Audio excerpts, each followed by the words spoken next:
한국은 예로부터 호랑이의 나라였습니다. 무리지어 덩치로 싸우는 게 아니라 홀로 일당백으로 주변 강국들과 싸워 이기는 사람들의 강한 기질도 그렇고, 또 무엇보다 우리 한반도가 생긴 모양 역시 영락없는 호랑이라 활이 한국을 대표하는 무기인 것처럼 호랑이는 언제나 우리 민족을 상징하는 동물이었습니다. 그런데 최근 해외에서 한 장의 아주 멋진 사진 때문에 난리가 났습니다. 바로 이 사진. 이건 신봉사가 봐도 그냥 영락없는 한반도 지도처럼 보이는 호랑이의 모습인데 무려 디스커버리 공식 채널에 올라온 사진입니다. 솔직히 이 사진은 좀 너무 심할 정도로 우리 한반도처럼 보이는데, 그래서 한번 저 사진을 좀 찬찬히 훑어보면 그 허리 부분을 따라 백두대간 태백산맥이 보이는 것 같기도 하고, 위쪽으로도 개마고원까지 보이는 것 같기도 하며, 또 호랑이의 왼쪽, 그러니까 한반도의 서해안 쪽에는 그 하얀 거품들이 수많은 섬들처럼 보일 정도로 정말 너무도 완벽한 우리 한반도의 모습입니다. 이 멋진 호랑이 한반도 사진은 디스커버리 채널에 올라온 그 수많은 사진들 가운데서도 좋아요가 무려 93,000개나 달린 초인기 포스팅입니다. 우리 눈에는 너무도 당연한 모습이긴 한데, 이게 정말 신기하게도 외국인들 눈에도 저 호랑이의 모습에서 우리 한반도가 바로 보였던 것 같습니다. 그래서 그 사진 아래 달린 글에서도 보면 가장 먼저 어떤 외국 사진가분이 "와, 저건 한반도다" 라고 댓글을 달아주었고, 다른 분 또한 "저건 완벽하게 한반도 지도 모양이다" 라며 너무 감동의 느낌표를 3개나 붙이며 놀라고 있으며, 그 외에 이렇게 셀 수도 없이 많은 외국인들이 저 사진은 너무도 완벽한 코리안 페닌슐라, 즉 한반도라며 놀래며 축하해주고 있습니다. 우리야 매일 뉴스 끝나고 날씨 볼 때마다 봐서 그렇다고는 하지만 저 외국인들 눈에도 저게 즉시 한반도로 보인다는 것이 정말로 신기합니다. 앞서도 말했듯 우리나라는 예로부터 호랑이의 나라였습니다. 미국을 대표하는 동물은 흰머리 독수리이고, 북극의 경우 코카콜라 폴라베어가 바로 떠오르며, 호주는 캥거루, 러시아는 불고, 뉴질랜드는 키위, 캐나다는 귀여운 비버가 가장 유명하며, 또 인도는 코끼리로 대표되고 있듯이 우리 한국은 예로부터 호랑이의 땅이었습니다. 개인적으로 우리나라 민화 가운데 가장 좋아하는 그림 중 하나가 바로 이 그림입니다. 이게 정확히 언제 어느 작가에 의해 그려진 것인지는 모르겠는데, 어릴 적부터 가끔씩 이 그림을 마주할 때면 저 위쪽 넓은 대륙을 향해 앞발을 들고 웅크리고 있는 저 호랑이의 형상이 너무도 멋있었습니다. 물론 이 한반도 호랑이는 식욕도 엄청 왕성해서 뒤쪽으로 자기 몸보다 더 큰 똥도 길게 싸놓은 것이 이 그림에는 없지만 구도가 아주 절묘하다고 생각했습니다. 실제로 우리나라에는 과거 호랑이가 정말로 많았습니다. 당군 할아버지께서 기획 부동산에 당하시면서 거의 다 무슨 산밖에 없는 곳에다가 나라를 세우시는 바람에 정말 나라에 산이 엄청나게 많은 데다 또 그 산 전체에 호랑이가 가득했을 정도로 정말 많았습니다. 참고로 이게 지난 100년간 전세계 호랑이의 분포도인데, 저 빨간색으로 보이는 곳이 100년 전까지 호랑이가 살았던 곳이고, 저 녹색 부분이 지금 남아있는 호랑이들이 살고 있는 곳입니다. 저 빨간색 중에서도 특히 우리나라와 그 바로 위쪽 러시아 쪽에 살던 호랑이들은 크기가 작은 인도나 중국 또는 동남아 쪽 벵갈 호랑이들과는 완전히 다른, 그것보다 덩치가 좋기 3배나 되는, 전 세계 모든 호랑이들 가운데서 가장 커서 사람을 물고도 절벽을 뛰어 올라갈 정도로 힘이 좋고 거대한 호랑이가 바로 우리 한반도 고유의 호랑이들이었습니다. 우리나라에는 호환 마마라는 말이 있는데, 무언가 가장 무서운 것을 표현할 때 쓰는 말로 마마, 무서운 천연두의 옛날 명칭과 바로 호랑이에게 물려가는 호환이 가장 두려운 존재였을 정도로, 밤에 해가 지면 타들 집에 일찍 들어가 문을 꼭꼭 걸어 잠궜을 정도로 호랑이는 늘 우리들 삶의 일부로 함께 살았습니다. 그래서 조선시대에는 차코 갑사라고 해서 호랑이를 전문적으로 잡는 전문 사냥꾼의 조직도 있었는데, 이게 그냥 동네 사냥꾼들이 아닌 무려 조선 왕실에서 국령으로 조직한 일종의 특수부대였습니다. 그러니까 호랑이 잡는 특수부대. 이 차코 갑사는 기존의 병사들 가운데서 가장 실력이 뛰어나고 용맹한 자들을 엄격하게 선별해서 그 소수의 인원을 아주 긴 특수훈련을 거쳐 길러낸, 말하자면 요즘 UDT 같은 진짜 대단한 특수부대원들이었습니다. 이들 차코 갑사들은 우선적으로 궁궐 주변에 일부가 항시 배치되어 궁 주변에서 호환이 벌어지는 것을 막았으며, 그리고 그리고 나머지는 전국 어딘가에서 호환이 벌어지고 있다는 신고가 올라오면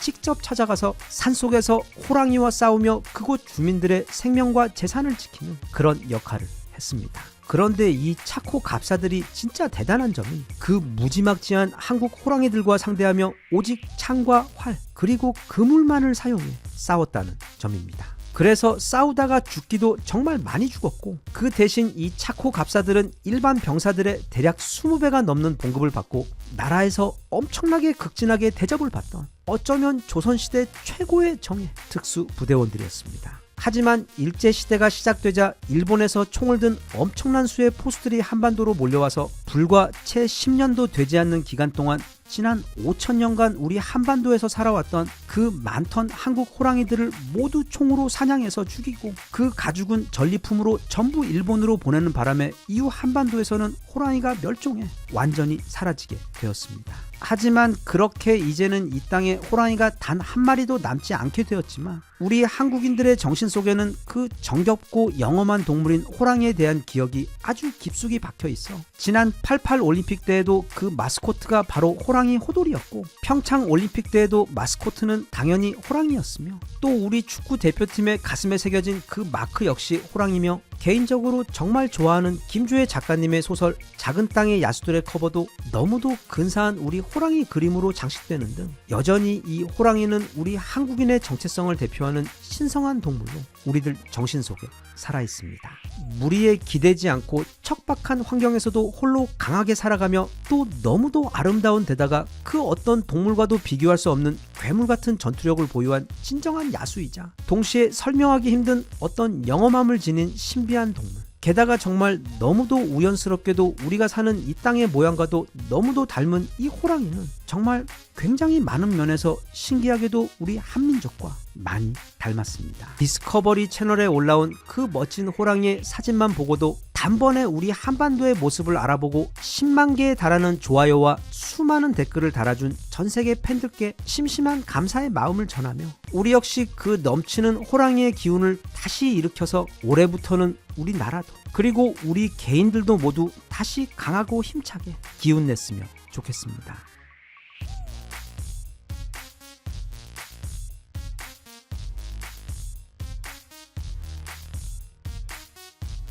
Even if you tried, you wouldn't understand it. Maybe something's missing inside of you. Just a bit of sugar to that horrid bitter. Maybe you taste different. 지난 1월 20일 트럼프의 두 번째 임기가 시작된 이후 전 세계 모두가 그의 입만 바라보고 있으며 또 예상을 한치도 빗나가지 않는 파격적인 행보와 폭탄 선언들로 인해 이 지구는 단 하루도 편안한 날이 없이 잠시 잊고 있던 그 익숙한 트럼프의 맛을 다시 느끼고 있습니다. 그런데 이런 혼란스러운 상황에서 최근 일본과 한국의 희비가 완전히 엇갈려버린 분야가 한 곳 있습니다. 바로 자동차부터 건설 그리고 사실상 현대 사회 모든 부분에서 가장 중요한 분야인 철강입니다. 먼저 일본의 경우 최근 일본은 원래 자기들이 가장 잘하는 것, 즉 미국 입맛에 맞게 엄청난 선물 보따리를 가지고 가 환심을 사는 것을 트럼프에게 하고 있는데 가장 대표적인 게 최근에 있었던 트럼프와 이시바 시게루 일본 총리의 만남입니다. 이 회담에서 일본 이시바 총리는 혹시 트럼프께서 말하는데 입 아프실까봐 따로 요청할 필요도 없이 기존 주일 미군의 방위비 부담을 무려 2배나 올리겠다고 방위비를 셀프 업그레이드하며 트럼프를 기쁘게 해주었고 이어서 안 그래도 너무 많아 고민인 미국산 LNG 액화 천연가스도 이전보다 더 많이 수입하기로 약속했으며 무엇보다 미국의 대표 철강 기업인 US 스틸에 엄청난 액수의 투자를 하겠다고 약속해 트럼프의 얼굴에 행복한 아빠 미소가 번지도록 해주었습니다. 이게 이렇게 말하니까 어느 정도 선물 보따리인지 감이 잘 오지 않는데 금액으로 따져보면 우리 돈 약 1460조 원으로 실로 무지막지한 액수입니다. 일본은 지난 2차 대전 이후로 줄고 특히 1985년 그 유명한 플라자 합의 때부터 더더욱 절대로 미국에게 노라는 말을 해본 적이 없었으며 또 이미 옛날 아베 때부터 매년 꾸준하게 1000조 원 이상을 미국에 투자하고 있다가 재작년에는 그게 1150조 원까지 늘어났는데 이번에는 그것보다 훨씬 더 많이 늘어나 거의 1500조 원에 육박하게 된 것입니다. 뭐 일본은 돈이 많으니까 그렇다고 쳐도 이렇게 하면 트럼프가 마냥 좋아할 것만 같은데 일본이 이번에 이처럼 엄청난 돈을 바치는 이유가 따로 있습니다. 왜냐하면 바로 얼마 전 미국의 심기를 크게 건드린 사건이 있었기 때문입니다. 바로 앞서도 잠깐 언급했던 그 US 스틸 때문인데 미국에게 있어 US 스틸은 미국 산업화의 역사와 뿌리와도 같은 그래서 미국인들의 자존심과도 같은 기업입니다. 이게 얼마나 대단한 회사냐면 무려 철강왕 앤드류 카네기와 에디슨의 쩐주 JP 모건이 합작해서 1901년 미국에 세운 설립 당시 전 세계 최대의 철강 기업이자 전 세계 역사상 최초로 시가총액이 10억 달러를 넘었던 진정한 괴물 기업입니다. 이 기업은 1901년부터 미국의 산업의 든든한 뒷배가 되어 미국 내 철강 생산량의 무려 80% 가까이를 모두 생산해냈는데 그냥 그 시절 뉴욕에 지어진 고층 건물들과 또 1차, 2차 세계대전 중 미군이 생산한 전함과 전차 등 무기들의 양을 생각해보면 이게 얼마나 엄청난 규모의 회사였는지 쉽게 가늠이 갑니다. 그런데 이렇게 신성한 기업을 재작년 12월쯤 바이든이 한미일 동맹하며 막 엄청 잘해주고 친하게 대하니까 이 틈을 타 일본의 대표 철강 기업인 일본제철이 갑자기 140억 달러의 이 US 스틸을 인수하려 한다는 소문이 돌자 미국의 많은 노동자들과 운동가들이 즉각 들고 일어서서 반대했고 또 트럼프와 해리스 등 미국의 주요 정치인들까지 합세하며 절대로 일본이 US 스틸을 인수하도록 내버려 두지 않겠다고 나섰으며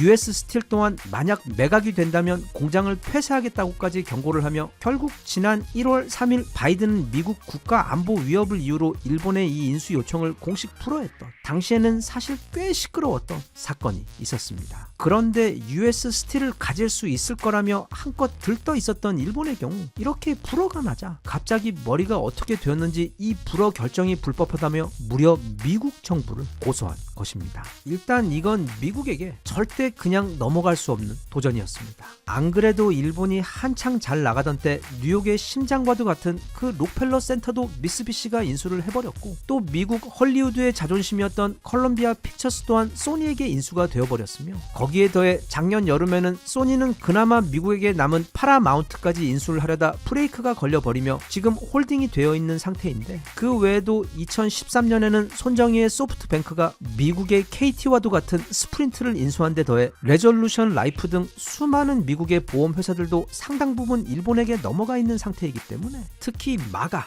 미국 최우선을 외치며 안 그래도 미국 밖에 있는 것들까지 모조리 다 미국으로 끌어들이려는 트럼프의 입장에서는 용납이 아닌 이건 절대로 용서가 안 되는 도발이었던 것입니다. 그래서 이번에 트럼프가 덜컥 대통령에 당선이 되어버리자 이제 슬슬 상황 파악이 된 일본은 분명 트럼프가 일본에게 엄청난 보복 정책을 쏟아낼 것을 우려해서 미리부터 달래기 위해 묻지도 않았는데 그 US 스틸 관련 소송도 바로 취하하고 방위비도 2배로 올려주며 또 미국 가스도 엄청 많이 사주면서 어떻게 해서든 트럼프의 심기를 건드리지 않으려고 노력하고 있는 것입니다. 하지만 사과라는 것이 원래 그냥 처음부터 하면 그 효과가 참 좋은데 한 대 맞고 난 다음에 아니면 상대가 총을 꺼낸 다음에 하는 경우는 별로 감동을 주지 못하는 법이어서 그래서 앞으로 지금 제대로 건수 잡은 트럼프가 지금 역대급으로 저 자세인 일본으로부터 최대한 많은 것을 뽑아내기 위해 앞으로 또 얼마나 더 무서운 정책들을 보여줄지 일본을 긴장하게 만들고 있습니다. 한편 우리나라 철강 상황은 이야기가 좀 다릅니다. 일단 우리나라는 현재까지 미국에게 그렇게 아부를 하지 않으면서도 동시에 미국에게 필요한 것들은 우리에게도 함께 이익이 되는 수준에서 참 현명하고 균형감 있게 잘 대처하고 있는데 예를 들면 작년부터 미국에 짓고 있는 28조 원 상당의 반도체와 배터리 그리고 자동차 공장들의 경우 그게 물론 그때 살짝 바이든에게 떠밀려서 한 것이기도 하지만 지금 트럼프가 전 세계를 대상으로 무려 25%의 관세 폭탄을 때려버리는 상황이 찾아오며 오히려 미국에 판매할 물량들을 아예 미국에서 생산하게 되면서 그 관세를 피하게 돼요. 차라리 절호의 기회로 전화위복이 되어버린 상황입니다. 그런데 이번에 미국에서 가장 관세를 세게 때린 부분 중 하나가 바로 철강입니다. 그리고 철강은 관세와 더불어 무게가 엄청 나가기 때문에 물류 비용도 상상을 초월함과 동시에 대신 또 그 물량이 거의 항상 엄청 많기 때문에 덩어리가 매우 큰 산업이어서 모든 국가가 가장 민감해하는 무역품 중 하나입니다. 그런데 트럼프는 바로 이 철강 부분에 있어서 다시 미국을 그레이트하게 만들겠다고 선언을 하며 이전까지 있었던 FTA든 약속이든 뭐 그런 거 다 폐지해버리고 전 세계에 아주 공평하게 25%의 관세를 부여하겠다고 발표해 지금 많은 국가들에서는 사실상 멘붕이 온 상태입니다. 그런데 이때 우리 포스코에 이어 국내 두 번째 철강 회사이자 전 세계 철강 리그에서 빠르게 떠오르고 있는 강자 현대제철이 엄청난 승부수를 두었습니다. 바로 10조 원을 들여 미국에다가 직접 제철소를 짓겠다고 발표를 한 것입니다. 이건 정말 원인터의 철강왕 장글의 머리에서나 나올 법한 대범하면서도 절묘한 신의 한 수인 것이 현대제철은 안 그래도 미국에서 생산 중인 현대 기아 자동차에 들어가는 자동차용 강판을 한국에서 생산해 미국으로 보내고 있던 터라 그간 돈이 2배로 들어가고 있던 마당에 이제는 미국에서 생산해 바로 미국 현대 기아 공장으로 보내면 되는 데다 여기에 덤으로 이건 미국에게 비굴하게 아부를 하지 않으면서도 미국 경제에 큰 도움이 되어 떳떳하게 감사받고 또 든든한 지원까지 받을 수 있는 갑을 관계가 아닌 훌륭한 국가 대 국가 파트너 관계로서의 기가 막힌 묘책인데다 더 무서운 것은 현대제철이 이 계획을 발표한 것이 최근 트럼프가 미국으로 들어오는 전 세계 철강 수입품에 대해 심지어 캐나다와 멕시코에서 수입하는 철강에까지 25%의 관세를 매기겠다는 그 폭탄 발표를 하기 직전에 발표한 것이라는 점입니다. 현대제철은 아마도 치킨이 끝내주게 맛있는 그 뉴올린즈 지역에 제철소를 지을 것으로 보이는데 바로 내년 봄부터 착공해 늦어도 2029년부터는 미국 내 제철소를 운영한다는 계획입니다. 끝으로 미국이 이번에 이렇게 철강을 콕 집어서 강력한 관세 폭탄을 발표한 이유는 물론 미국 내 철강 산업을 다시 부흥시키기 위한 목적도 있지만 또 다른 이유는 바로 이 우주에서 가장 약한 금속으로 손꼽히며 손대지 않아도 스스로 구부러지고 금방 녹이 쓴다는 그 유명한 금속 차이니슘, 즉 저가 저질의 중국산 철강 산업을 때리기 위함입니다. 왜냐하면 지금 미국뿐 아니라 전 세계가 중국에서 밀려드는 값싸고 품질이 형편없는 철강 때문에 시장이 크게 망가지고 있는 중이기 때문에 미국은 이렇게 세계 모든 국가에다 동일하게 25%의 관세를 때려버리면 그동안 중국이 다른 나라를 거쳐 일명 택가리를 해서 마치 중국산이 아닌 것처럼 위장하여 미국으로 들어오던 것을 원천적으로 막을 수가 있고 이것과 동시에 특별히 애정하는 중국에게는 보편관세 25%에다가 특수관세 10%를 더한 다음 거기에 또 보너스로 25%를 사랑과 함께 듬뿍 얹어주어 이제부터는 중국에서 미국으로 들어오는 모든 철강 수입품에는 총 60%의 관세가 매겨질 것이기 때문에 대미 중국의 차이니슘 수출 산업은 이제 사실상 완전히 막혔다고 보는 게 맞습니다. 대혼돈의 신 트럼프께서 왕좌로 돌아온 이상 전 세계 시장, 외교 또는 그 외 모든 정세는 마치 최근 보았던 우리 선수들의 쇼트트랙 경기처럼 지금 앞서고 있는 것 같으면서도 잠깐 방심하면 바로 뒤처져 버리고 또 계속 앞이 막히며 2위, 3위로 경기를 하면서 다 망친 것 같은 경기도 막판에 기가 막힌 스퍼트를 통해 단번에 역전을 시켜버리는 그런 잠시도 눈을 뗄 수 없는 진짜 다이나믹한 시기이기 때문에 현재 한중일 중 이 철강 관련 트럼프의 출범 이후 일본과 특히 중국이 크게 우울한 상황에서 우리 현대제철이 진짜 너무도 현명한 묘수를 두어 앞서 나가게 되어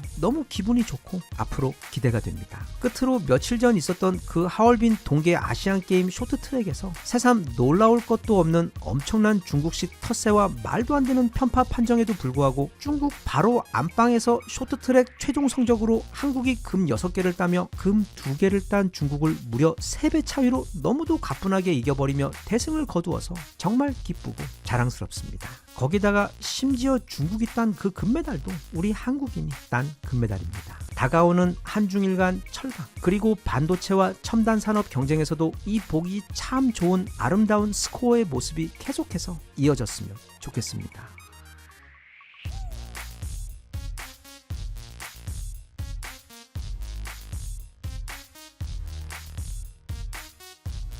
Even if you tried, you wouldn't understand it. Maybe something's missing inside of you. Just a bit bit of sugar to that horrid bitter. Maybe you taste different. 세계 최고의 극작가 중 한 명인 조지 버나드 쇼는 생전 이렇게 말했습니다. 우리는 나이가 늙기 때문에 놀이를 멈추는 것이 아니라 바로 놀이를 멈추기 때문에 늙게 되는 것이다. 요즘 젊은 친구들 아니면 초등학생 아이들이 생각할 때 우리 어른들은 자기들과는 너무도 다른 사람들입니다. 인생에서 재미나 즐거움 같은 것은 모르고 오직 돈, 부동산, 주식 뭐 이런 지루하고 재미없는 것들만 맨날 이야기하고 인생에서 항상 일만 생각하며 사는 것 같이 재미없는 사람들로 보곤 합니다. 그 어린 친구들은 모르는 겁니다. 우리들도 다 자기들 같은 그런 질풍노도의 시절이 있었고 오히려 지금보다 훨씬 더 날것의 그 아날로그 시절을 몸으로 부딪히며 일이나 공부 따위 같은 인생의 재미없는 것들에 대해서는 필사적으로 숨고 피하고 반항하던 그런 레지스탕스 같은 시절이 우리 어른들에게도 똑같이 있었음을 그 아이들은 모르는 겁니다. 지들도 이제 곧 학교 졸업하면 스스로 밥벌이를 해야 하는데 심지어 거기에 책임져야 하는 가족까지 딸리게 되면 그 인생 실전을 아주 조금만 겪게 되면 아마 본인들도 깜짝 놀랄 만큼 어느새 굉장히 지루하고 재미없는 인간이 되어 있을 겁니다. 오늘 이야기는 창의성에 대한 이야기이자 그런 창의성을 가장 폭발적으로 보여준 예를 들면 피카소나 스티브 잡스와 같은 인물들에 대해 살펴보며 과연 그런 천재들의 창의성은 어디에서 오는 것이고 또 그래서 우리 같은 평범한 사람들도 어떻게 하면 직장과 일상에서 최고의 창의성을 발휘하며 살아갈 수 있는지에 대해 그리고 어른이 되어서도 놀이가 인생에서 얼마나 중요한지를 가르쳐주는 그 제목부터 너무도 매력적인 책 천재 보고서의 내용과 함께 살펴보는 영상입니다. 참고로 어쩌면 세상에서 가장 유명한 예술가인 피카소가 죽으면서 남긴 유산이 얼마인지 아시나요? 그게 대략 3천억 원 정도 되는데 그가 사망한 1971년 기준으로 그 정도였습니다. 지금으로 보면 대략 2조 원 정도 됩니다. 한편 지금은 세계에서 가장 비싼 그림의 작가이기는 하지만 죽을 때까지 거의 손에 한 푼도 쥐지 못하고 37년이라는 짧은 삶 동안 평생 가난하고 힘들게 살았던 네덜란드 화가 고우의 경우와 비교를 해보면 피카소는 단지 그림만 잘 그렸던 것이 아니라 지금까지도 세계에서 가장 성공한 부자 예술가였던 것입니다. 네, 이런 피카소나 또는 스티브 잡스나 기타 여러 세계적인 소설 작가의 경우를 보더라도 창의성은 분명 돈이 되고 동시에 큰 명예도 가져다 줍니다. 그렇기 때문에 언젠가부터 우리 사회에서는 이 창의성을 길러야 한다고 창의성이야말로 성공으로 가는 열쇠라고 말하면서도 정작 그 창의성이라는 게 뭔지 그래서 그걸 어떻게 기를 수 있는 것인지에 대해서는 아무도 말을 해주지 않습니다. 그런데 이 책은 과거 이 창의성 주제에 대해 읽어보았던 그 수많은 실망스러웠던 책들에 비해 꽤 명확하게 특히 그 방법들에 대해 소개를 하고 있어 그 핵심 내용 몇 가지를 여기 정리해 소개해볼까 합니다. 우선 창의성은 뭐 굉장히 거창한 것이 아니라 사람들이 좋아할 만한 또는 사회적 경제적으로 큰 가치가 있는 무언가 새로운 것을 만들어내는 능력입니다. 다시 말해 사람들과 시장이 큰 돈을 기꺼이 지불하고 소비를 할 가치가 있는 어떤 음악, 디자인, 그림, 사업 아이디어 또는 소설 작품을 만들어내는 능력입니다. 그런데 하늘 아래 새로운 것이 없다고 그 창의성의 아버지인 스티브 잡스가 만들었던 그 대단한 아이폰도 사실은 최초 제록스가 개발했던 유저 인터페이스에다 도시바와 샤프의 LCD 디스플레이, 옴니비전의 초소형 카메라에다 인피니온에서 만든 소형 셀룰라 모듈을 넣고 삼성에서 만든 메모리에다 또 삼성에서 만든 배터리 그리고 또 삼성에서 만든 CPU를 조합하여 아이폰이라는 전혀 새로운 물건을 창조해냈던 것입니다. 사실 이건 이전부터 핸드폰을 만들고 있던 노키아에서도 충분히 만들 수 있는 물건이었고 심지어 삼성의 경우 전체 부품 가운데 가장 중요한 것들 최소 50% 이상을 이미 본인들이 만들고 있던 터라 소위 말하는 그 한 끗 차이의 창의력만 있었다면 100번이라도 먼저 만들어낼 수 있었던 물건입니다. 다시 말해 창의력이란 그냥 완전히 새로운 생각이 아닌 기존의 것들을 새로운 방식으로 다시 조합해 더 가치가 높은 어떤 새로운 것을 만들어내는 것으로 정의할 수도 있습니다. 그렇다면 여기서 그런 창의적인 아이디어를 어떻게 도출하는지가 핵심 키가 됩니다. 즉 스티브 잡스가 그 첫 아이폰이라는 물건을 생각해냈던 것과 같은 그런 기발한 생각 아니면 지금 새로운 사업을 구상하고 있는 내게 필요한 좋은 아이디어 또는 지금 회사에서 내가 맡은 일을 더 잘해낼 수 있는 그런 번뜩이는 좋은 아이디어를 우리가 어떻게 하면 더 쉽게 더 많이 떠올릴 수 있는지 그 방법론에 대해 이 책에서는 아주 잘 정리해 도움을 주고 있는데 그 첫 번째는 바로 재료의 풍부함입니다. 아무리 천하의 최고 요리사라고 하더라도 재료가 너무 부족하면 맛있는 요리를 만들기가 어렵습니다. 창의력에 있어서 그 재료는 바로 경험입니다. 그리고 종종 일과 상관 있는 종류의 경험뿐만 아니라 그것과 전혀 상관없는 다른 종류의 다양한 경험들이 나중에 머릿속에서 마치 우리 비빔밥처럼 비벼지다 놀라운 새로운 아이디어로 탄생하는 것입니다. 그래서 내 직업이나 목표가 의사든 사업가든 아니면 음악가나 화가 또는 작가든 간에 그 일을 잘 하는 데 필요한 공부 외에도 어디 외국으로 여행을 떠나거나 자연 속으로 캠핑을 가 즐기는 것, 내 분야와 상관없는 주제의 책을 읽거나 또는 나와는 다른 분야의 사람들과 교류하며 다양한 대화를 나누는 것 등 그런 모든 경험들이 결코 하나도 버려지지 않고 언젠가는 굉장히 쓸모있고 강력한 재료가 되어줄 수 있다는 것이 이 책이 전 세계 가장 성공적이고 창의적인 사람들을 연구한 끝에 얻어낸 첫 번째 공통점이자 방법입니다. 둘째는 어쩌면 이건 좀 마음에 안 들어가실 것 같은데 바로 노력입니다. 네, 창의력이라는 게 무슨 알약 하나를 먹으면 띵 생기는, 아니면 아주 쉬운 이런저런 방법만 조금 하고 나면 뚝딱 하고 막 생겨날 수 있는 것이면 참 좋겠는데, 이 세상에 그 어떤 가치 있는 것도 절대로 쉬운 것이 없듯이 어느 정도의 노력이 반드시 필요합니다. 대신 어떤 종류의 노력을 왜 쌓아가야 하는지를 이해하는 게 중요합니다. 예를 들면 내가 웹툰 작가입니다. 어느 날 갑자기 정말 재미있는 만화의 주제가 떠올랐습니다. 그런데 만약 내가 평소에 연습을 게을리해서 만화를 잘 그리지 못한다면 그 웹툰은 멋진 스토리에도 불구하고 빛을 보지 못할 확률이 큽니다. 또는 요리사인데 주방 도구를 잘 다루지 못한다면, 아니면 운동 센스는 너무 뛰어나지만 폐활량이나 드리블 실력이 부족해서 축구 경기에서 매번 중요한 순간에 골을 만들지 못하는 축구 선수처럼 성공에는 또는 성공적인 창의성에는 반드시 영감과 기술, 이 두 가지를 필요로 합니다. 영감은 할아버지가 아니고 갑자기 찾아오는 어떤 뛰어난 아이디어를 말하며, 기술은 그 아이디어를 현실로 끌어내 구현시키는 또는 내 몸이나 도구를 자유자재로 활용할 줄 아는 능력을 뜻합니다. 우리에겐 이 두 가지가 모두 다 필요한데, 특히 그 후자의 기술을 내가 체득하기 위해서는 꼭 1만 시간까지는 아니더라도 엄청난 노력으로 반복적으로 연습하는 것 외에 지름길이 없습니다. 여기서 세 번째 방법이 등장합니다. 바로 양에서 질을 뽑아내는 방법입니다. 절대로 세계 최고의 작곡가나 예술가들 또는 사업가들이라고 해서 명사수처럼 딱 한 번 시도해서 그 한 번으로 멋지게 최고의 작품을 뽑아내는 경우는 거의 없습니다. 거의 대부분 보통 사람들은 다 포기할 만큼 정말 엄청난 시행착오와 실패들을 뚫고서 마치 진흙 속에서 피어나는 아름다운 연꽃처럼 수많은 실패와 재시도의 과정을 거쳐서 최고의 작품이 탄생하는 것입니다. 한 예로 이 영상 초반에 소개했던 최고의 예술가 피카소 또한 그의 대표 작품이자 스페인 내전의 아픔을 예술적으로 담아낸 게르니카를 만들 당시 무려 45장에 달하는 밑그림을 그린 다음 작품에 등장하는 황소, 말, 병사, 우는 여인, 죽은 자식을 안고 있는 어머니 등 그 각각의 요소들을 따로따로 정성껏 수도 없이 수정하며 그리는 것을 거듭한 끝에 결국 이 거대한 작품으로 탄생시킨 것입니다. 그리고 이런 길고도 지난한 창조의 과정은 특히 소설가들, 예를 들면 스티븐 킹이나 서머싯 몬 또는 우리에게 잘 알려진 하루키의 경우를 봐도 그들 표현에 따르자면 정말 거지 같은 초고부터 시작해서 수십 수백 번의 수정을 거치며 고치고 또 고쳐서 이제는 누구나 알고 있는 그 대단한 작품들이 탄생했던 것처럼 성공의 여정은 절대로 직선이 아닙니다. 그 외 책에서 알려주는 소개하고 싶은 좋은 이야기들이 너무 많기는 한데, 끝으로 딱 한 가지만 더 소개하자면 창의력이란, 그러니까 좋은 아이디어란 머리를 싸매고 좋은 생각을 짜내기 위해 노력할 때보다 샤워를 할 때나 아니면 운전을 할 때 또는 친구들과 즐겁게 시간을 보내며 쉬고 있을 때 번뜩이며 그 뮤즈가 예고 없이 찾아오는 경우가 정말 많다는 점입니다.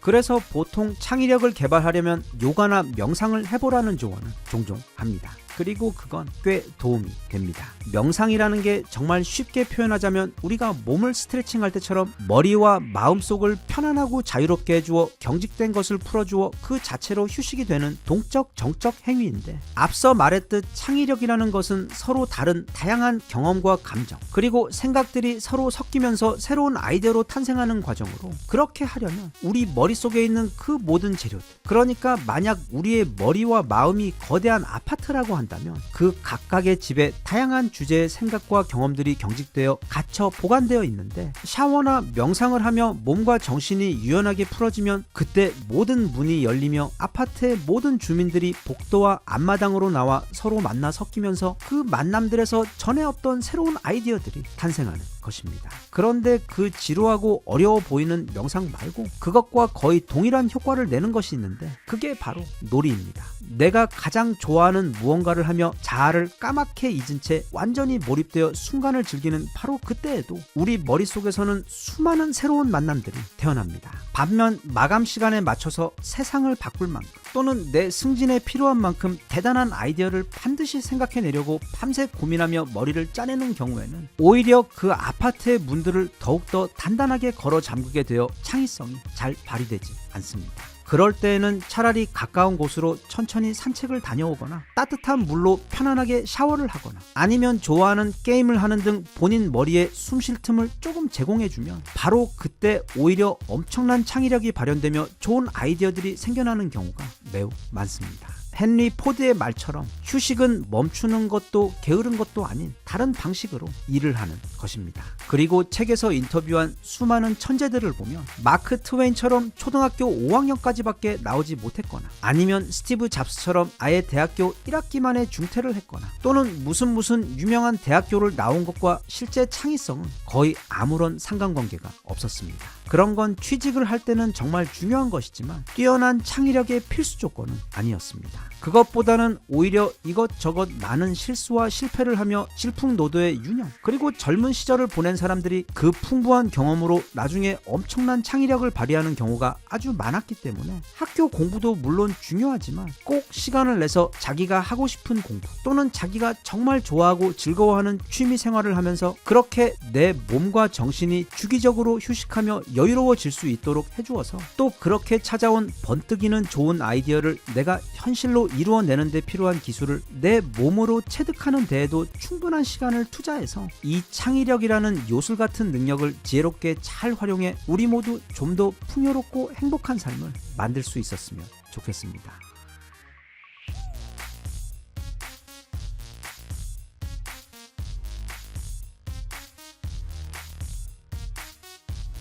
Even if you tried, you wouldn't understand it. Maybe something's missing inside of you.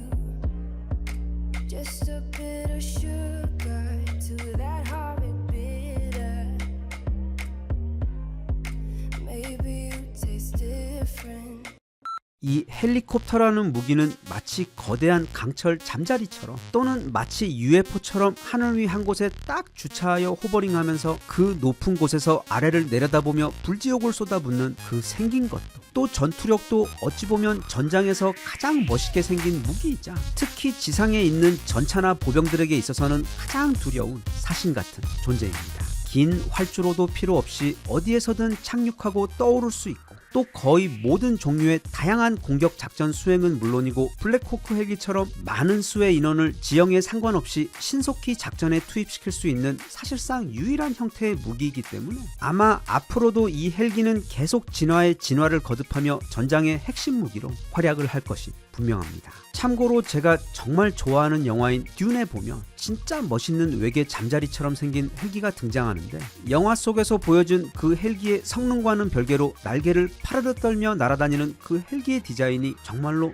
너무도 멋있었습니다. 그런데 사실 이 지구에도 그것과 견줄 정도로 정말 멋진 헬기가 아주 오래전부터 이미 존재하고 있었습니다. 바로 이 녀석 이야기입니다. 물론 오늘 이야기의 주인공은 곧 블랙호크를 대체하게 될 미 육군의 최신 다목적 공격 헬기인 이 레이더 X 이야기이긴 한데 그 전에 먼저 최신형 페라리를 리어카처럼 또는 람보르기니를 전원일기 경운기처럼 만들어버리는 이 너무도 멋지게 생긴 코만치부터 같이 한번 살펴보겠습니다. 정말 이 사진은 그냥 보고만 있어도 마치 오늘이 내 생일인 것처럼 배가 부르고 행복합니다. 생긴 게 정말 불필요하게 끝내줍니다. B2의 외가 쪽 할아버지인 F117처럼 또는 그 옛날 대단했던 람보르기니의 한정판 모델 레멘톤처럼 사방에 각이 살아있는 너무도 멋진 동체 디자인에다 머리 위에 그 네스프레소 캡슐처럼 생긴 프로펠러 로터 어셈블리 덩어리까지. 진짜 이거 타고 금요일 저녁에 강남역 사거리에서 내리면 사람들 다 쳐다보고 하차감 진짜 끝내줄 것처럼 정말 이 사진 한 장만으로도 완전히 반해버릴 정도로 심하게 멋지게 생겼습니다. 이 멋진 헬기의 정식 명칭은 RAH-66 코만치입니다. 록히드 마틴의 자회사이자 세계 최고의 밀리터리 헬기 제조사인 시콜스키에서 만든 스텔스 공격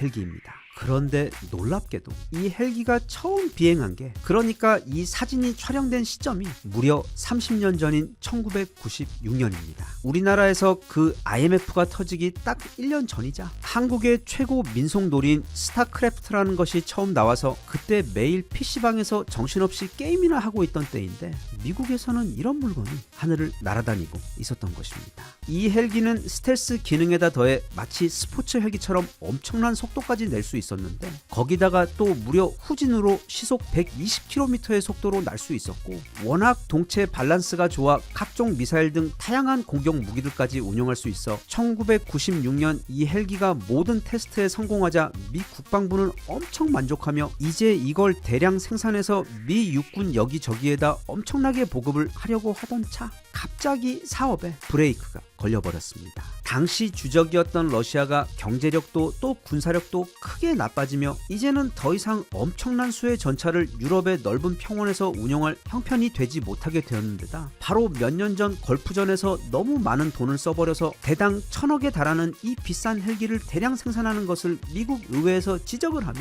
결국 이 멋진 헬기는 딱 2대의 프로토타입만이 생산된 후 여기 보이는 이런 멋진 사진 몇 장과 영상만을 남긴 채 역사 속으로 사라지게 되었고, 대신 1975년에 개발되어 미 육군의 주력으로 계속 사용되어 온 그 유명한 아파치가 계속 주전으로 활동하게 되었습니다. 그렇게 생각하니 우리 아파치의 나이가 벌써 50입니다. 물론 그 사이 오스프리 같은 변종 헬기들이 등장했고 그냥 사진으로 봤을 때는 정말 너무도 멋있는 모델이었지만 이게 로터가 돌아가다 자꾸 추락하며 과부제족이라는 별명까지 가지게 되는 등 계속 실패가 이어지다가 드디어 미군의 입맛에 꼭 맞는 차세대 헬기가 등장해 버렸습니다. 그게 바로 오늘 영상의 주인공인 이 모델 시콜스키의 레이더 X 헬기입니다. 하늘 위를 날아다니는 미끈한 초고속 잠수함처럼 생긴 이 헬기는 미 육군의 차세대 공격 정찰 헬기 프로그램에서 도입이 가장 유력시 되고 있는 완벽한 모델로 지금 미군의 블랙 호크가 하고 있는 정찰과 수송 외 아파치가 하고 있는 공격 영역 등을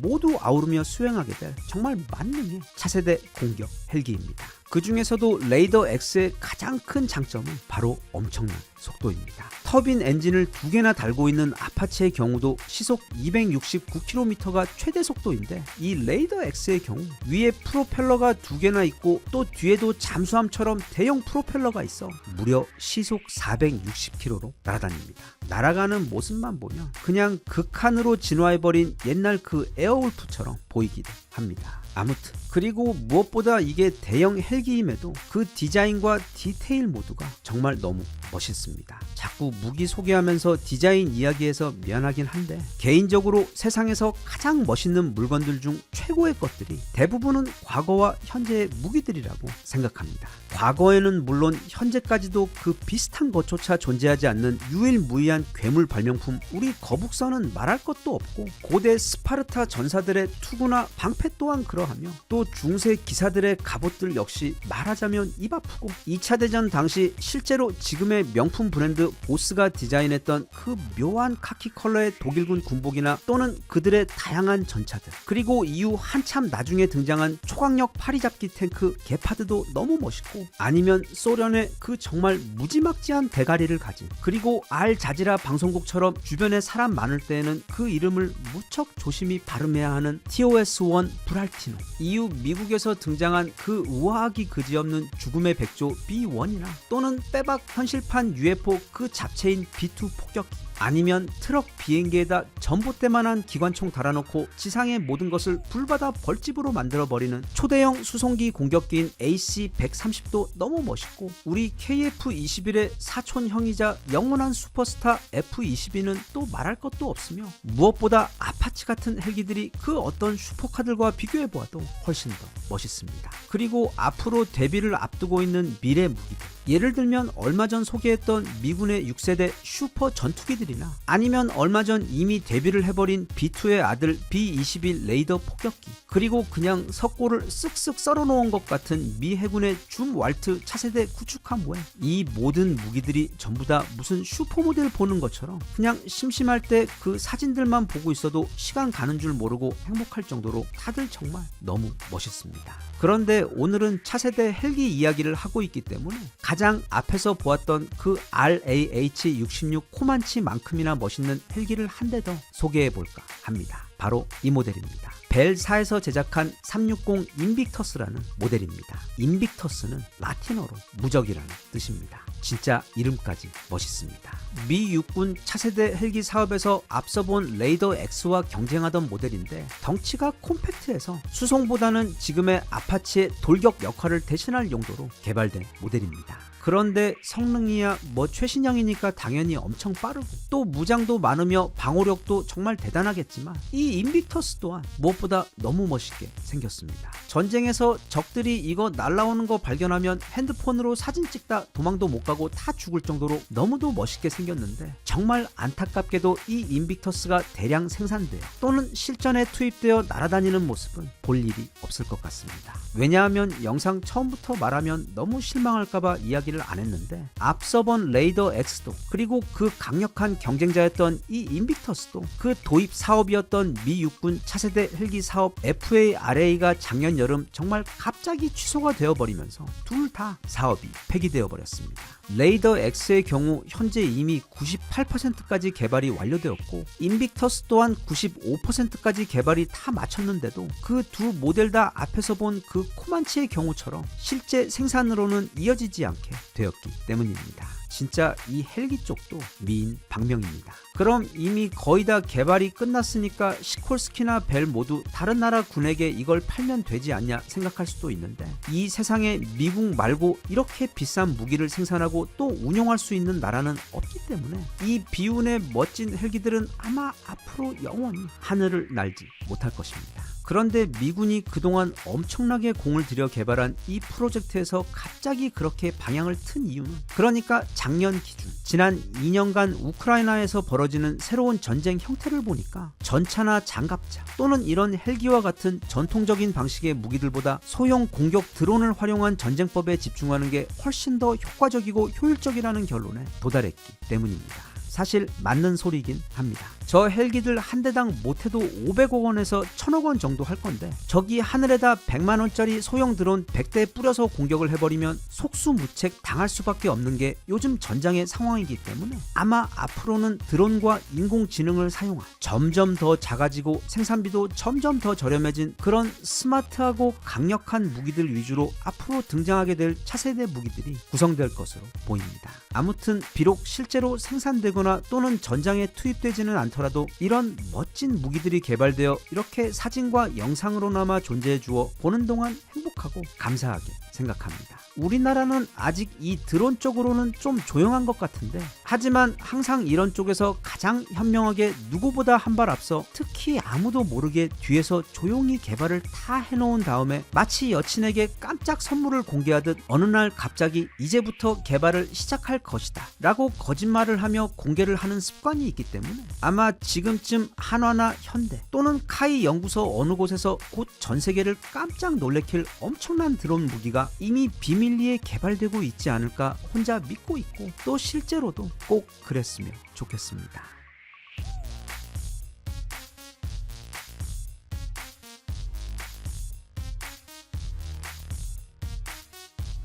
Even if you tried, you wouldn't understand it. Maybe something's missing inside of you. Just a bit of sugar to that horrid bitter. Maybe you take 옛말에 윗물이 맑아야 아랫물이 맑다는 말이 있는데 만약 그 윗물이 중국이라면 문제가 달라집니다. 지금 참다 못한 동남아 국가들이 연합해서 곧 중국과 거의 전쟁이라도 할 정도로 경고를 하고 있고, 또 여기다가 호시탐탐 중국 빈집털이를 노리고 있는 칼의 인도 역시 함께 중국을 강력하게 경고하고 있어. 그렇게 중국은 현재 거의 서쪽에 있는 모든 나라들과 일촉즉발의 아주 위험한 상황에 있어. 어찌된 일인지 그 내용 함께 알아볼까 합니다. 오늘의 주제는 바로 생명의 원천인 물입니다. 동남아 국가들에 조금이라도 관심이 있으시거나 또는 여행을 가봤거나 아니면 동네에서 가끔 메콩타이 가서 쌀국수를 드셔보신 분들은 이 메콩강이라는 이름을 한 번쯤 들어본 적이 있을 겁니다. 메콩강은 동남아의 아마존이라고 부르는 그 길이만 해도 무려 4,800km가 넘어가는 어마어마하게 긴 강으로 저 높은 곳 티베트 고원에서 시작해서 중국을 거쳐 이후 미얀마와 태국, 라오스, 캄보디아와 베트남 등 동남아의 모든 국가를 관통하며 흐르는, 한마디로 마치 우리에게 한강이 있듯이 그 동남아 국가들에게도 각각 그 나라에서 가장 중요한 강이 있는데, 그 강이 모두 다 이 메콩강일 정도로 그 국가들에게 있어 생명과도 같은 너무도 중요한 강입니다. 참고로 이 메콩강을 따라 물고기를 잡으며 생계를 이어가는 어부의 수가 총 7천만 명이 넘으며, 이 메콩강에는 여기 사진에서 보이는 것처럼 거의 무슨 아마존에서나 볼 법한 거대한 물고기를 포함 수천 종의 민물 물고기들이 풍부하게 서식하고 있어 메콩강은 전 세계 1위 최대 내륙 어업 규모를 자랑하는 강이며, 또 그 메콩강 유역은 전 세계에서 나일강 다음으로 가장 비옥한 곡창지대이기 때문에 그냥 산모작도 아니고 정말 영양분 만빵으로 가득한 다양한 곡식들을 길러내는 산모작이 가능해 무려 3억 명이 넘는 농부들이 자국의 농산물을 이 메콩강의 유역에서 매년 재배하고 있습니다. 그래서 그 티베트와 동남아 국가들, 그리고 뒤에 볼 인도 역시 모두 이 메콩강을 역사적으로 늘 신성하게 여기며 감사하며 행복하게 잘 살고 있었습니다. 그런데 어느 날 정말 끔찍한 문제가 생겨버립니다. 바로 중국이 이 메콩강이 시작되는 지점, 중국에서는 메콩강을 란창강이라고 부르는데, 그 란창강이 시작되는 티베트 상류 지역 강줄기에다가 초대형 댐을 짓기 시작한 것입니다. 그러니까 이 신성한 메콩강이 티베트에서 그 아래 국가들로 내려오는 상류에 중국을 거치게 되는데, 바로 거기에다 댐을, 그것도 초대형 댐을 1996년부터 시작해서 지금까지 한 개도 아니고 무려 12개나 지어버린 것입니다. 이게 이렇게 지도로만 보면 그 규모가 잘 이해가 안 갈 수도 있는데, 지금 그 12개의 댐이 가두어 놓고 있는 물의 양이 총 470억 톤입니다. 참고로 우리나라에서 가장 큰 댐인 충주댐의 최대 용량이 고작 27억 톤입니다. 즉 충주댐의 20배에 가까운 물을 아래로 흘려보내지 않고 가두어 놓고 있다 보니 그 아래 국가들에서는 난리가 났습니다. 메콩강이 단지 수위가 낮아지고 있는 것이 아니라 아예 말라버려 그 주변이 초토화되어버려 지난 수천 년 동안 그 메콩강에서 고기를 잡고 또 그 비옥한 유역에서 농사를 짓던 그 동남아 국가들의 어부와 농부들의 삶이 그 말라버린 강바닥처럼 처참하게 무너지고 있는 상황입니다. 실제로 일부 조사에 의하면 이미 하류 메콩강에 서식 중인 어류 중 70%가 사라졌고, 그래서 메콩강에서 어업을 하며 살아왔던 어부들 가운데 80%가 이미 더 이상 물고기를 잡지 못해 고무 채취나 양봉으로 강제 전직을 하며 생계를 이어가고 있고, 그 외 전에는 산모작을 하며 엄청난 양의 곡식을 만들어내던 메콩강 유역도 이제는 물도 말라버리고 또 영양가 높은 퇴적물도 쌓이지 않아 간신히 이모작 정도만을 하고 있어 농업 역시 초토화된 상태인데도, 어찌된 게 이런 상황에서도 그 동남아 국가들은 중국에게 제대로 항의를 하지 못하고 있었습니다. 그 이유는 바로 중국의 돈 때문이며, 또 그 동남아 국가들 대부분 자국 인구 비율의 많게는 20%, 또 적게는 0.5%밖에 안 되는 화교들이 그 나라의 경제의 거의 대부분을 틀어잡고 있는 상황이라 이런 황당한 일을 당하고 있음에도 제대로 항의를 하지 못하고 있었던 것입니다. 그도 그럴 것이 중국이 애초에 이 댐들을 건설할 즈음 이 댐들은 중국의 1대1로 정책의 일환으로 함께 진행되며 협의를 한 것이었는데, 보통 중국이 주변국들에게 1대1로 정책에 함께하자고 접근할 때 보면 주로 엄청난 돈이나 투자를 미끼로 유혹하는 경우가 많습니다. 예를 들면 방글라데시 같은 곳은 워낙 경제가 낙후해서 철도나 항만시설이 제대로 구비되어 있지 않은데, 중국은 자기들이 돈을 빌려주고 또 공사 인력도 중국에서 제공을 해줄 테니까 방글라데시에다가 철도를 깔고 큰 항구를 만들어서 방글라데시를 함께 선진국으로 만들어 보자라고 설득을 하고는 결국 그렇게 만들어진 항구 항구는 계약서에 따라 중국의 군사기지로 사용되고 또 그 철도 역시 그 항만으로 중국의 무기들이나 수출품을 이동시키기 위해 사용되는 그런 일들이 그 1대1로에 참여한 수많은 국가들에서 반복적으로 일어나는 상황인데, 그럼에도 그 국가들은 중국에게 빌린 그 엄청난 돈 때문에 말하자면 도저히 갚을 수 없는 어마어마한 빚을 가진 채무자의 입장이 되어버려 온갖 부당함에도 불구하고 제대로 항의조차 하지 못하는 경우들이 아주 많습니다. 참고로 현재 캄보디아 최고의 휴양지이자 자연 그대로의 모습이 너무도 아름다웠던 조용한 해변 도시 시아누빌 역시 지난 10년간 중국 자본이 몰려들어와 무분별한 개발을 해버린 바람에 지금은 수백 동의 짓다 만 고층 콘크리트 건물들과 시설들, 그리고 도시 곳곳마다 중국어 네온 사인이 가득한 카지노와 중국에서 넘어온 범죄 조직들이 넘쳐나는 아주 슬프고 무서운 곳으로 변해버린 상황입니다. 아무튼 그래서 태국도 라오스도 또 캄보디아나 중국을 우주에서 가장 싫어하는 그 베트남 모두 중국에 대한 감정과는 별개로 다들 경제적으로 종속이 되어 있는 상태라 입도 뻥끗 못하고 있던 그런 상황인데, 최근 들어서 그 분위기가 바뀌고 있습니다. 정말 해도 이건 진짜 너무하는 거 아니냐는 반감이 극에 달했기 때문인데, 왜냐하면 최근 중국이 그 12개의 댐에 더해 앞으로 11개의 댐을 추가로 짓겠다는 발표를 해버렸기 때문입니다. 지금도 이미 메콩강은 거의 다 말라 죽어가고 있는데 그 11개 댐이 추가로 건설이 되어버리면 그때는 사실 그 메콩강 주변의 생활권은 더 이상 아무것도 남지 않는다고 봐도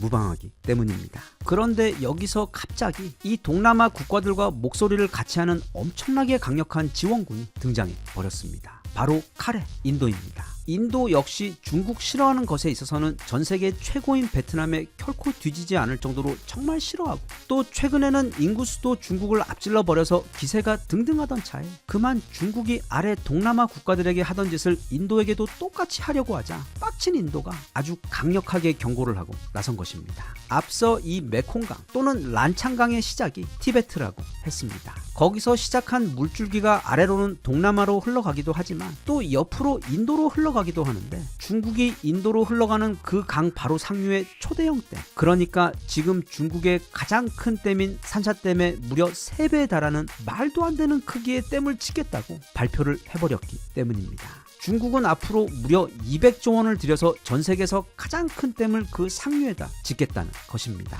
그냥 쉽게 말하면 인도로 흘러 들어가는 그 물줄기 위에다 거대한 수도꼭지를 만들어 잠그겠다는 뜻이기 때문에 절대 인도가 그걸 그냥 보고 있을 수가 없는 상황인 것입니다. 그리고 앞서 본 그 동남아 메콩강 위 12개의 댐들, 그리고 추가로 건설될 11개까지 해서 총 23개의 댐들의 경우와 인도 상류의 그 거대한 댐의 경우 모두 만약 아래 국가들이 나중에 중국의 말을 듣지 않으면 수도꼭지를 잠궈버려 그 하류의 어업과 농업, 그리고 사실상 생활 용수까지 마르게 초토화시킬 수 있는 데다 또 유사시에는 엄청난 물을 한 번에 방류시켜버려 거대한 인공 홍수를 일으킬 수 있는 등 가공할 무기로도 사용될 수 있어 그 초대형 댐들은 중국에게 수력 발전을 통해 전기를 만들어주고 엄청난 양의 물을 자국을 위해 확보하는 것에 더해 이처럼 다양한 자연 무기로도 사용될 수 있어 그 불안감이 너무 큰 것입니다. 그래서 현재 동남아 국가들은 연합하여 중국의 추가댐 건설에 강력하게 항의를 하고 있는 상황이고, 인도의 경우 그것보다 더 강력한 수위로 중국에게 항의를 하며 절대로 그 댐을 건설하지 말라고 경고를 하고 있는 동시에, 중국이 그럼에도 말을 듣지 않을 경우를 대비해 그 하류에다가 여러 개의 방어용 댐을 지금 건설하고 있는 중입니다. 하지만 상황이 이렇거나 말았거나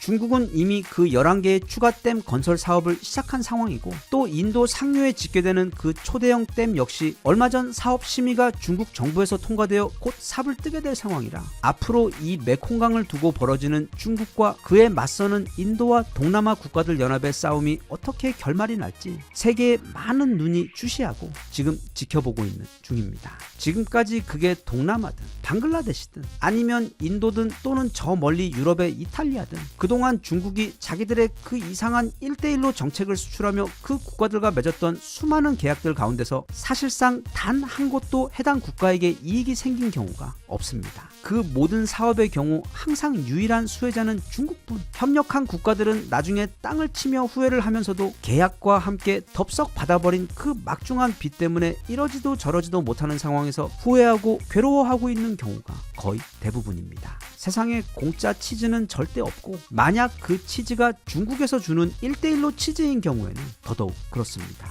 다행히 우리나라 위에는 북한이라는 두꺼운 완충지대가 있어 지금 동남아시아 국가들이 겪고 있는 저런 끔찍한 일들을 직접 겪고 있지는 않지만 대신 투자 또는 경제적 협력이라는 이름하에 조용히 침투하고 있는 중국의 영향력은 특히 제주도 같은 곳을 보면 알겠지만 우리 사회 곳곳에 이미 깊이 들어와 있기 때문에 우리도 그 실속 없는 협력 또는 계약의 다음 피해자가 되지 않도록 그들과 거래함에 있어 항상 각별히 조심하고 주의를 기울여야 할 것 같습니다.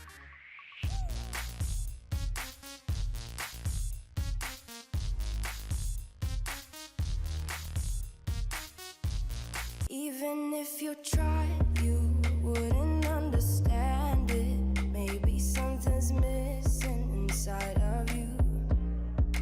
Just a bit of sugar to that heartbeat bitter. Maybe you taste different.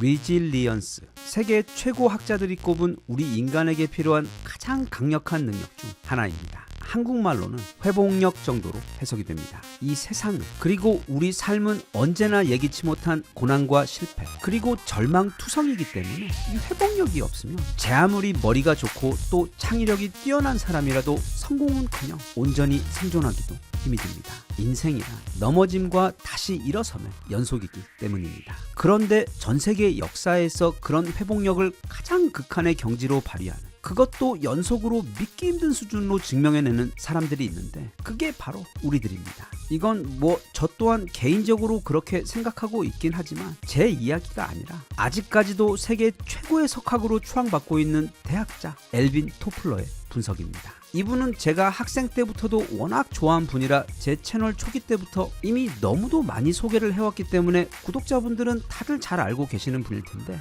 무엇보다 우리 한국을 콕 집어 그가 남겨준 이야기들 중 지금 이 시기에도 우리에게 피가 되고 살이 되는 소중한 이야기 몇 가지만 다시 한번 함께 돌아보겠습니다. 지난 2000년 전후 당시 한국 정부의 초청을 받아 이후 우리나라의 잠재력을 진작에 알아보고 장차 대한민국이 세계 최강 디지털 강국이 될 것을 정확하게 전망했던 그는 우리 한국에 대해 한마디로 이렇게 말했었습니다. 이 나라는 세계적으로도 그 유래를 찾아보기 힘든 나라다. 그가 이렇게 말한 데에는 1950년 전쟁 이후 1970, 80년대를 거치며 소위 한각의 기적이라는 것을 이루어내며 전 세계인들을 놀래켰던 것을 넘어 단지 선진국을 빠르게 벤치마킹하여 이제 먹고 사는 문제를 신속하게 해결한 것을 넘어 다가올 미래를 영리하게 준비하여 이제는 그러니까 그때가 1999년에서 2000년 넘어가던 시점에는 아예 최강의 선진 기술력과 혁신 그리고 생산력을 바탕으로 전 세계 산업과 문화를 선도하는 리더 국가로 솟아오르고 있어. 그는 한 국가가 바닥에서 시작해 이렇게 빠른 시간 내 이런 성장을 이뤄낸 것은 이전에는 단 한 번도 목격된 적이 없는 그냥 기적이라고 표현했습니다. 그 외 토플러 박사는 왜 우리나라가 최첨단 디지털 그리고 정보화 시대에 특화된 민족인지에 대한 자신의 해석과 또 어째서 이 덥고 추우며 삭막한 환경의 국가에서 살아온 이 한국인들은 저 멀리 태양의 땅 남미에서나 볼 수 있을 법한 엄청난 흥과 열정을 가지고 있는지에 대해 항상 신기해하고 궁금해왔지만 그가 우리 한국인들에 대해 무엇보다 가장 경외심을 느꼈으며 동시에 너무도 신기했던 저력은 바로 앞서도 말했던 그 불사조 같은 회복력입니다. 이에 대해 엘빈 토플러는 이렇게 말했습니다. 한국인은 역사적으로 수많은 역경을 딛고도 반드시 일어서는 놀라운 회복력을 가진 민족이다. 그들의 이런 민족적 특성은 다가오는 미래 사회에서도 그들에게 커다란 강점이 되어줄 것이다. 그 지루한 국사 시간에 매일 잠을 잔 사람들조차도 우리나라에 대해 모두 잘 알고 있는 사실 한 가지가 지난 5000년 동안 이 조그만 야수의 땅은 단 하루도 마음 편할 날이 없었다는 점입니다. 너무 멀리 갈 것도 없이 우리 뇌리에 아주 문신처럼 각인이 되어 있는 가장 끔찍한 사건인 그 임진왜란을 시작으로 이후 병자호란과 정묘호란 그리고 이후에는 그 임진왜란의 주범들에 의해 나라의 주권을 침탈당하고 안방까지 내어준 후 이 땅에 수많은 가정과 국민들이 말로 다 할 수 없는 고통을 겪었는데 우리는 그때마다 마치 잿더미에서 한 톨의 불씨를 되살려 다시 살아난 것처럼 항상 놀라운 회복력을 발휘하며 금세 모든 걸 회복시키며 살아왔다. 왔음에도 그 정도로는 어려움과 고통이 부족하다고 느꼈는지 20세기 중반에 들어서는 세계 양대 이데올로기 격돌의 그 싸움터가 되어 사실상 3차 세계대전이나 다름이 없었던 어마어마한 규모의 전쟁을 이 조그만 땅 위에서 그것도 3년이나 치러내면서 그나마 남아있던 이 나라의 모든 숨을 꺼버렸습니다. 그런데도 그렇게 사실상 모든 게 정말 완벽하게 무너지고 파괴되어 버린 폐허에서 오늘날 우리는 이런 나라로 다시 올라선 것입니다. 이건 우리만 모를 뿐 엘빈 토플러는 물론이고 세계 역사를 아주 조금이라도 아는 사람이라면 기적 그 자체라고 표현을 할 수밖에 없는 놀라운 사실이자 우리 민족의 현재 진행형 역사입니다. 자, 이 이야기가 지금 우리에게 왜 중요할까요? 바로 우리에게 가장 익숙하고 또 우리가 가장 뛰어난 능력을 발휘하는 바로 그 시기가 마치 돌아온 각설이처럼 지금 또 우리 앞에 와 있기 때문입니다. 나라의 중심인 정부는 지금 사실상 공백 상태이고 잘 나가던 세계 최고 한국 반도체와 배터리는 지금 대만과 일본 그리고 미국의 도전으로 인해 벌써부터 직격탄을 맞으며 그 위상이 흔들리고 있는 데다 또한 마치 럭비공처럼 도대체 어디로 튈지 알 수 없는 트럼프 대통령의 취임과 미국을 중심으로 한 그의 급진적 글로벌 정책들로 인해 우리 산업의 미래가 몹시 불투명하고 불안한 상황입니다. 하지만 여기서 가장 크게 위험한 것은 바로 이 모든 일을 겪으며 약해져 버린 우리들의 마음, 그 꺾여버린 삶의 투지와 기세입니다. 호랑이에게 잡혀가도 정신만 똑바로 차리면 살 수 있다는 말은 전 세계 어디보다 이 호랑이 국가의 후손들인 우리들에게 가장 어울리는 말이자 지금 우리에게 가장 필요한 각성입니다. 지금 우리가 겪고 있는 또는 지나고 있는 이런 어려움 정도는 우리가 마음 단단히 각성하고 단결해서 달려들면 진짜 쌈 싸먹듯 해치우고 순식간에 모든 걸 다 정상화시킬 수 있는 저력을 우리는 가지고 있고 또 수도 없이 증명해 왔으며 지금은 바로 그걸 해야 하는 것이 이 역사 속 우리의 시기적 사명입니다. 벌써 2월이라 지금 국난도 빨리빨리 해결해버리고 올해를 다시 성장의 해로 만들어갔으면 좋겠습니다. 그동안 정체되고 막혀있던 나라의 많은 부분들이 다시 빨리 정상화되어 이 바닥을 찍고 엘빈 토플러가 극찬했던 바로 그 회복력으로 마치 탄탄한 고무공이 튀어오르듯 올해부터는 다시 우리나라와 우리 개인 모두 잠시 끊어졌던 그 성장을 모두 다시 이어갔으면 좋겠습니다. 끝으로 아직 2월 초 여전히 새해이기 때문에 올해에는 반드시 영어 회화를 배워보고 싶으셨던 분들을 위해 지난번에 이어 한 번 더 전세계 최고 영어 회화 앱인 스픽 관련 소개 드립니다. 뭐든 때가 있는 것이라서 좋은 기회가 왔을 때는 또 그게 만약 평소 정말로 꼭 하고 싶었던 것이라면 약간의 용기와 결단력을 발휘해서 그 기회를 반드시 실천으로 그리고 올 연말에는 나를 칭찬하게 만들어줄 멋진 결과로 만들어볼 필요가 있습니다. 그게 운동이든 아니면 영어 회화든 최소 3개월 이상의 꾸준한 노력이 필요한 목표들의 경우 딱 지금 같은 연초 1, 2월이 그걸 시작할 수 있는 정말 최고의 기회입니다. 아주 단도직입적으로 말하자면 이 스픽이라는 앱은 그냥 현존 최고입니다. 전기차의 테슬라, 스마트폰의 아이폰 같은 앱이 바로 이 스픽입니다. 불과 몇 년 전만 해도 상상도 할 수 없었던 꿈의 도구로 그게 다 인공지능 덕분에 가능해진 것인데 쉽게 말해 가장 적은 노력으로 가장 큰 효과를 볼 수 있고 또 일단 시작하면 중간에 포기하고 실패할 확률도 가장 적은 최고의 영어 회화 앱으로 지금 전 세계에 나와 있는 그 수많은 영어 회화 앱 가운데서 그 비교 대상조차 없는 끝판왕 앱입니다. 참고로 이 스픽은 2024년 구글 플레이 올해의 베스트 앱으로 선정된 최고의 챔피언 앱으로 이미 그 퀄리티와 효과는 넘치도록 검증이 된 도구입니다. 스픽이 가진 여러 가지 기능들 가운데 가장 재미있고 또 그래서 처음 시작할 때 즉각적으로 도움이 되는 아주 좋은 기능 한 가지만 소개를 해보자면 바로 프리톡 기능입니다. 그 이름 그대로 내가 진짜 사람과 영어로 대화를 하는 것과 그 차이를 알 수 없을 정도의 고퀄 영어 프리토킹 대화를 인공지능과 나눌 수 있는 것이 바로 프리톡입니다. 앱을 켜자마자 여기 아래 보이는 이 사람 모양 아이콘이 바로 프리톡입니다. 이걸 누르면 이제 정말로 영어로 대화를 시작하게 됩니다. 프리톡을 시작할 때 어떤 주제에 대해 이야기하고 싶은지 내가 선택할 수 있는데 대부분이 다 엄청나게 실용적입니다. 그리고 이게 또 인공지능이다 보니까 무려 내 마음대로 마치 영화를 찍는 영화 감독처럼 어떤 상황이든 내가 원하는 시나리오를 설정해서 롤플레이를 할 수가 있습니다. 즉 호텔 체크인을 하는 상황을 설정한 다음 내가 손님이 될 수도, 또는 호텔 지배인이 되어 손님을 응대해 볼 수도 있고, 그 외 어떤 상황도 자유롭게 만들어서 체험해 볼 수 있기 때문에 단순히 영어 회화 실력을 키우는 것 외에도 해외 취업 준비 등과 같은 보다 구체적인 목적을 위해서도 엄청나게